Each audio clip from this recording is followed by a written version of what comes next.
My mom canceled my 18th birthday, left me home, and took my sister on a weekend getaway because her boyfriend dumped her. So I moved out and refused to become their ATM when they came back asking for money. You ever feel like you're not even part of your own family?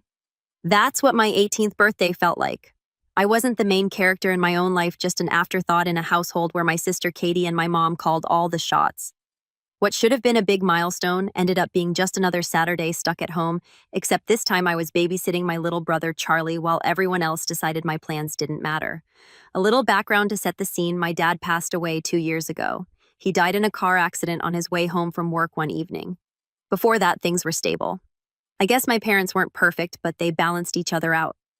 My dad was the calm, steady one, and my mom was more impulsive, but it worked. After Dad died, though, everything shifted. Mom leaned hard into Katie, my younger sister, for emotional support. Or maybe it was the other way around. Either way, Katie became the center of Mom's universe, and I was just kind of there. Katie, 15, is the type of person who makes everything about her. She's loud, dramatic, and has this uncanny ability to turn the smallest inconvenience into a life-shattering event. Case in point, 3 days before my birthday, Katie broke up with her boyfriend, Justin.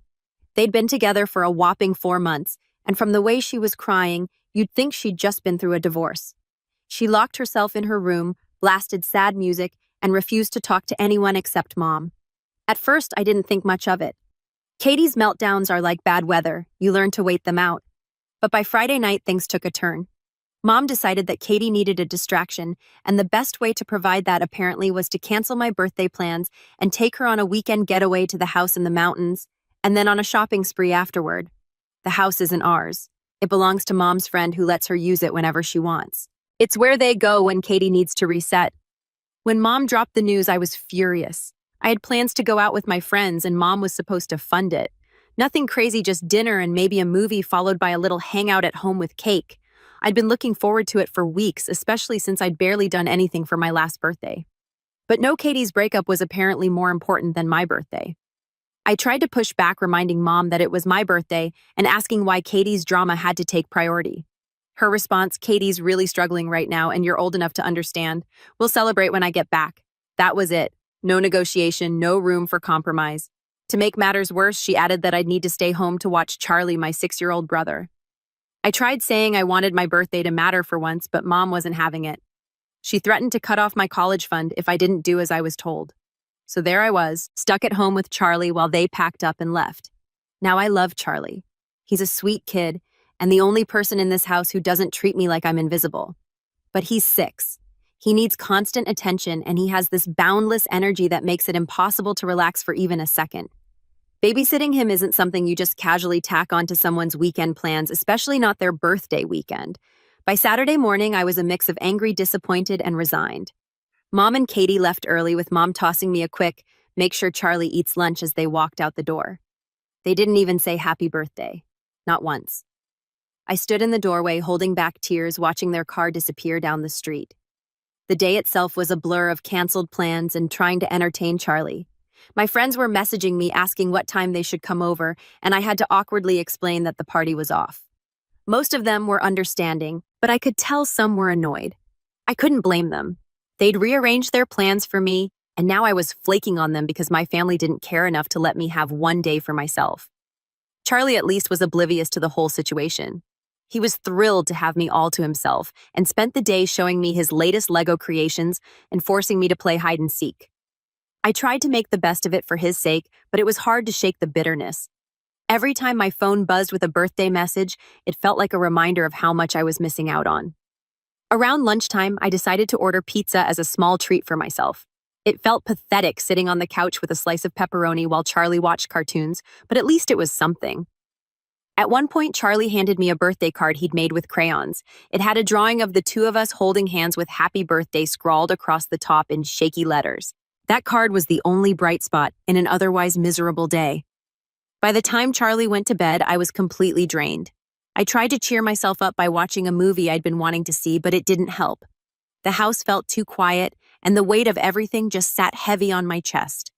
I kept checking my phone, half hoping Mom or Katie would call to wish me a happy birthday, or at least check in, but there was nothing, not a single word from them. That night, lying in bed, I couldn't stop replaying the day in my head. It wasn't just about the birthday. It was about everything, the years of being overlooked, the constant sacrifice, the way Katie always came first no matter what. I realized I'd spent so much time trying to be the understanding one that I'd let them walk all over me, and for what, they clearly didn't appreciate it. I didn't know what the solution was yet, but I knew I couldn't keep living like this. Something had to change. Maybe not tomorrow, maybe not even next week, but someday. I deserved better than this. That was the last thought in my head as I fell asleep exhausted and emotionally drained from a day that was supposed to be about celebrating me, but ended up being just another reminder of how little I mattered to them. My birthday was a disaster, but the day after was a plot twist I didn't see coming. I was still reeling from everything that had happened, or more accurately, everything that didn't happen. The house was quiet except for the sound of Charlie playing with his toys in the living room. I was trying to keep myself busy cleaning up the mess from the day before when the doorbell rang. Now our doorbell hardly ever rings unless it's a package delivery or a neighbor asking to borrow something, so I wasn't expecting much. I opened the door, and there he was, Uncle Dave, my dad's younger brother. I almost didn't recognize him at first. It had been a couple of years since I'd seen him, and he looked different. Older, a bit grayer around the edges. He was holding a suitcase in one hand and a box of donuts in the other. I just stood there for a second, stunned. Uncle Dave at my house without warning. This was new. "Happy belated birthday, kiddo," he said with a grin, handing me the donuts. "Thought you could use some company." I didn't even know how to respond. Uncle Dave and I had always gotten along, but he lived a few states away and wasn't exactly the type to pop in for surprise visits. He stepped inside, looking around like he was checking to make sure everything was okay. Before I could ask why he was here, Charlie ran over squealing with excitement. Uncle Dave scooped him up like he'd been practicing for this moment. After the initial chaos of greetings and hugs, I finally got a chance to ask the big question. "So what brings you here?" Uncle Dave gave me a look that was equal parts serious and understanding. "I heard about your birthday," he said. Didn't sound like much of a celebration. At that point, I felt my stomach drop. I knew exactly who told him: my Aunt Sharon, Dad's older sister. She's the one family member who still checks in on us from time to time, mostly through text. She'd messaged me the day before asking how my birthday was going, and I'd given her the watered-down version. Apparently, she didn't buy it. Uncle Dave sat me down in the kitchen, opened the box of donuts, and told me to start talking. At first, I hesitated. I mean, what was I supposed to say? That my mom and sister ditched me on my birthday? That I spent the day babysitting instead of celebrating? It felt petty to complain, but he wasn't letting it go. "Kid, if you don't tell me, I'll just call Sharon, and you know she'll spill everything anyway," he said, raising an eyebrow. So I told him. I told him about Katie's meltdown over her breakup, how Mom canceled my birthday plans to take her on a getaway, and how I was left to look after Charlie. I even mentioned how they didn't bother to call or wish me a happy birthday the entire day. Uncle Dave listened quietly, nodding here and there, but mostly just letting me vent. By the time I finished, I was a little surprised at how much I'd said. I guess I'd been holding it in for longer than I realized. "Well, that's some great nonsense," he finally said, leaning back in his chair. Pardon my French, but seriously, I couldn't help but laugh a little. Uncle Dave has always been blunt like that, and honestly, it was refreshing. He didn't sugarcoat things or try to make excuses for Mom and Katie. He just called it like he saw it. "What's the plan now?" he asked. "Plan?"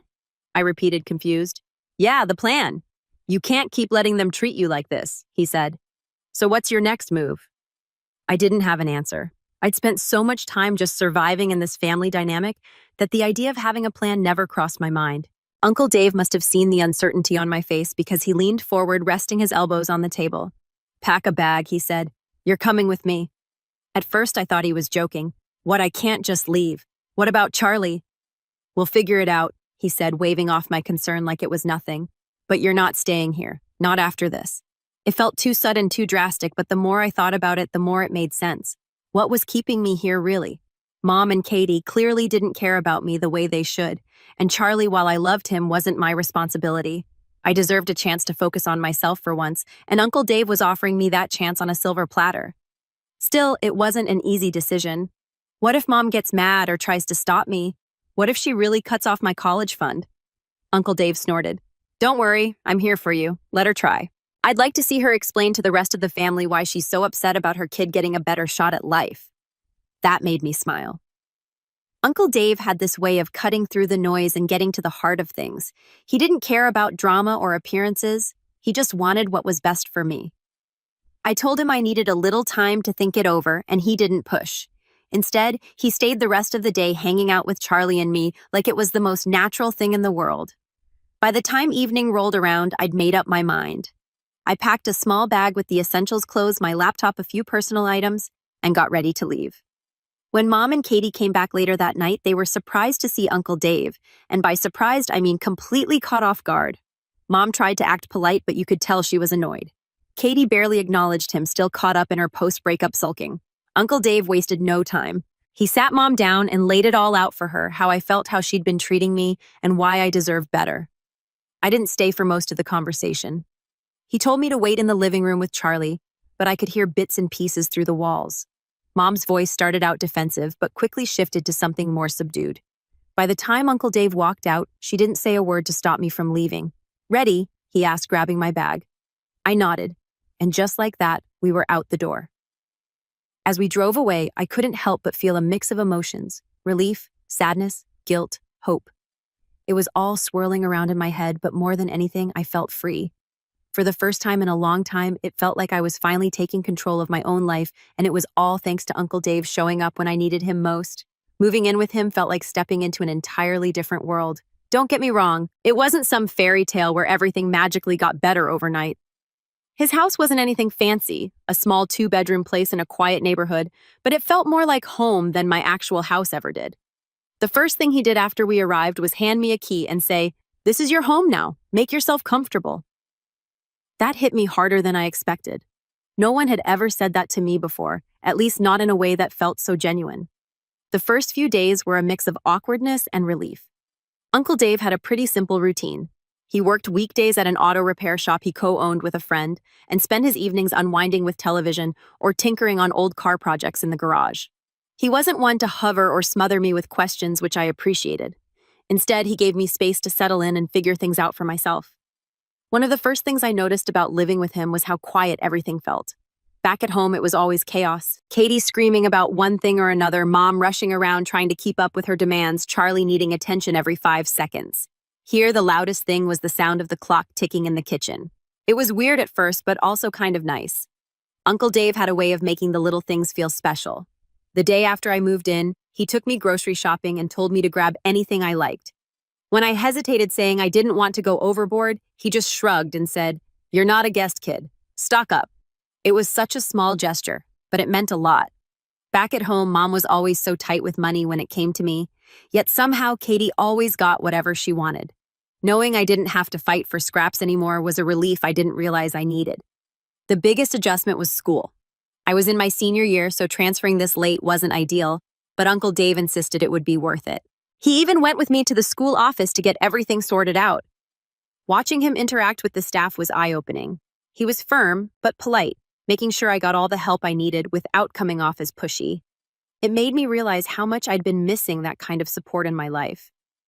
My first day at the new school was nerve-wracking. I didn't know anyone, and walking into a building full of strangers made me feel like I had a neon sign over my head that said, "New Girl." But the school had a surprisingly chill vibe, and by the end of the week, I'd managed to make a few friends. Nothing too close yet, but enough to feel like I wasn't completely alone.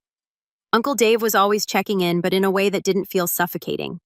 He'd ask how school was going or if I needed anything, but he never pried too much. One night, I came home from a long day and found him in the garage working on some old motorcycle that looked like it hadn't run in decades. "Rough day?" he asked without looking up. "Not rough, just a lot," I said, leaning against the doorframe. He nodded, still focused on the bike. "Yeah, moving to a new place is never easy, but you'll get the hang of it. You're tougher than you think." That stuck with me.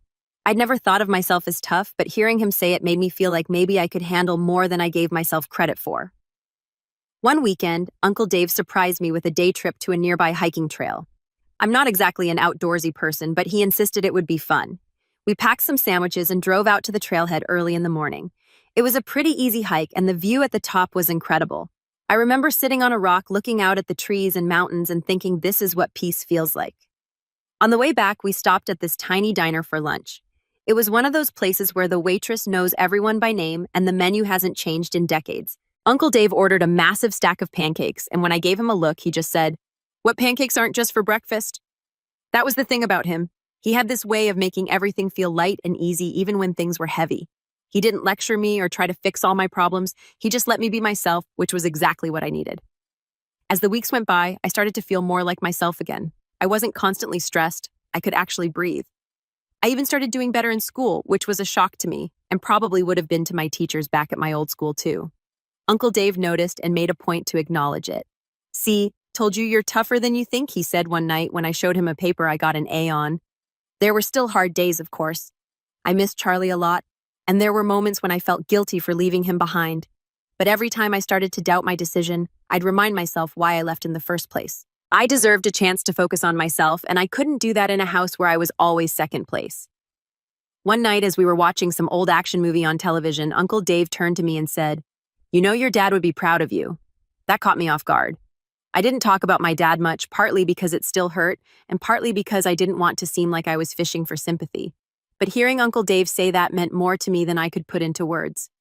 "Thanks," I mumbled, not trusting myself to say much more without getting emotional. "Don't thank me," he said. "You're the one doing the work. I'm just here to make sure you've got the space to do it." And that's exactly what he did. It was a regular Tuesday night when I got the email. I was sitting at Uncle Dave's kitchen table finishing up some homework when my phone buzzed. The subject line read, "I owe you an apology." I didn't even have to check who it was from. Mom. I stared at the screen for a while, debating whether to open it. It had been months since I'd left, and in that time I hadn't heard much from her or Katie. Honestly, I hadn't really expected to. Mom wasn't exactly the type to admit she was wrong, and I figured she'd decided to just let me go quietly. But here it was, an apology, or at least I hoped it was. When I finally opened it, the message was long, like essay length. She started by acknowledging that she'd been unfair to me, and admitting that my leaving had forced her to reflect on how she'd treated me. She wrote that she'd been carrying guilt ever since Uncle Dave showed up and called her out. She admitted she'd been too focused on Katie, too quick to push me aside, and too blind to see how it affected me. At first it all sounded good, almost too good to be true. But as I kept reading, the tone shifted. She started talking about how hard things had been for her since Dad died, how overwhelmed she'd felt trying to raise 3 kids on her own, and how she'd relied on Katie because she understood her better. It felt like she was justifying everything, even if she didn't mean it that way. Then she dropped the real bomb. She admitted that her resentment toward me didn't just come from stress or grief. It went deeper than that. She wrote, "There's something I never told you, but I think you deserve to know now. When I was pregnant with you, your father had an affair." I had to read that line 3 times before it fully sank in. My dad, my rock, my hero, had cheated on her while she was pregnant with me. It felt like someone had pulled the rug out from under me. She went on to explain that while she'd forgiven Dad eventually, she'd never truly let go of the anger, and somehow that anger had been redirected at me. She said she didn't even realize it at first, but every time she looked at me, she was reminded of that time in her life, of the betrayal, the arguments, and the humiliation. She admitted that it wasn't fair and that it wasn't my fault. She said she hated herself for treating me differently, but by the time she realized how much damage she'd done, she didn't know how to fix it. The email ended with her asking for a second chance, saying she wanted to rebuild our relationship. She didn't want to lose me forever. I didn't know how to feel. I was angry, sure, but there was also this weird sense of relief. For years, I'd been trying to figure out why she treated me the way she did, why I was always second place no matter what I did, and now I finally had an answer. It didn't make it okay, but at least it made sense. I read the email a few more times that night, trying to decide what to do.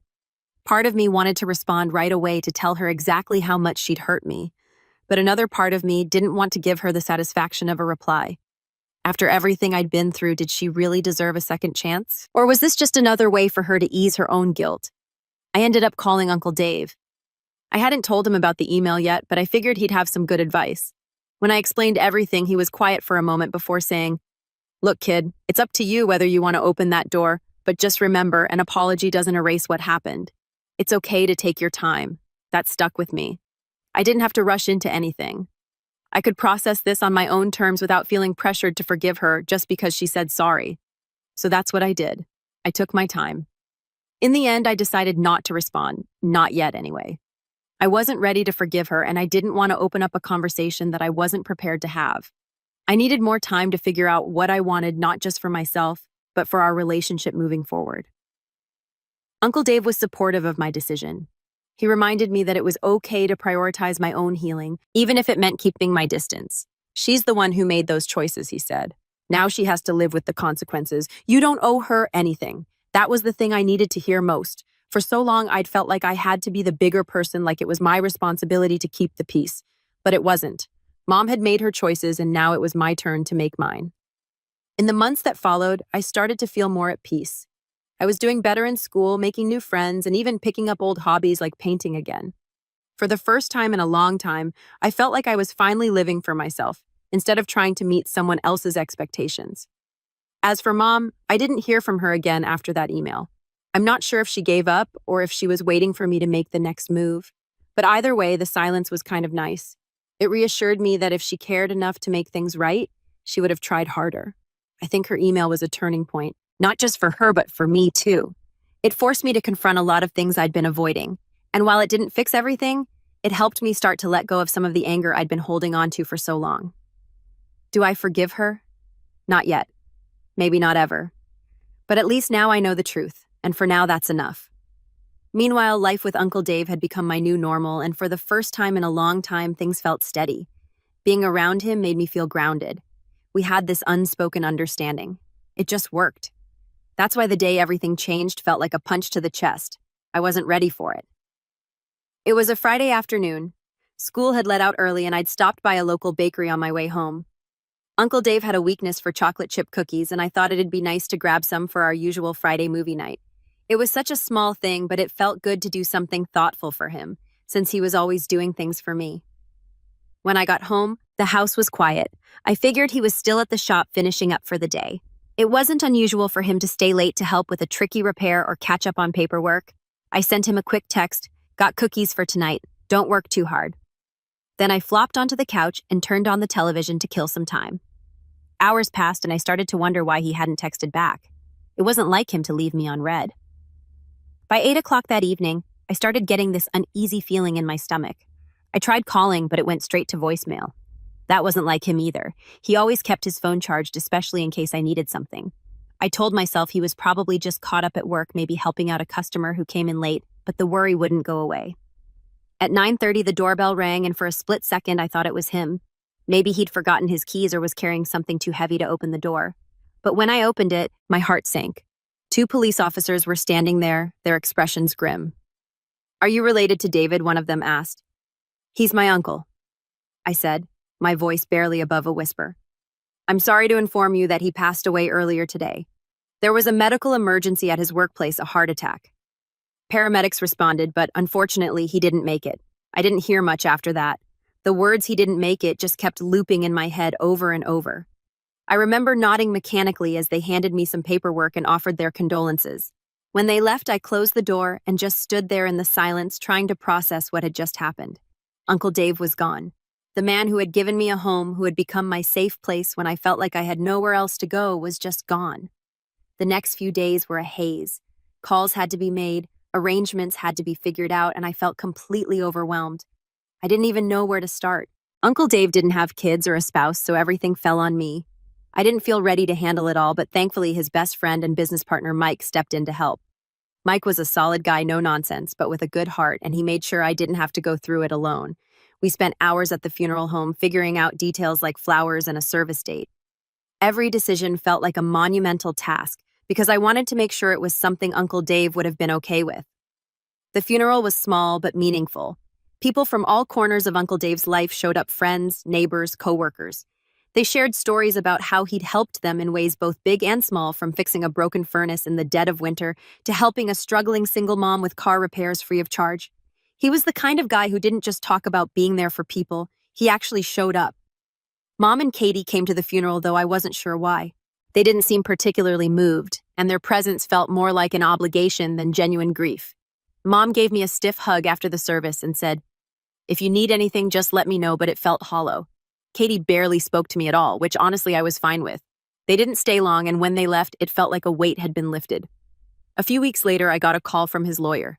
Uncle Dave had left me everything in his will: his house, his savings, and even his share of the repair shop. I was stunned. I'd known he cared about me, but this was beyond anything I could have imagined.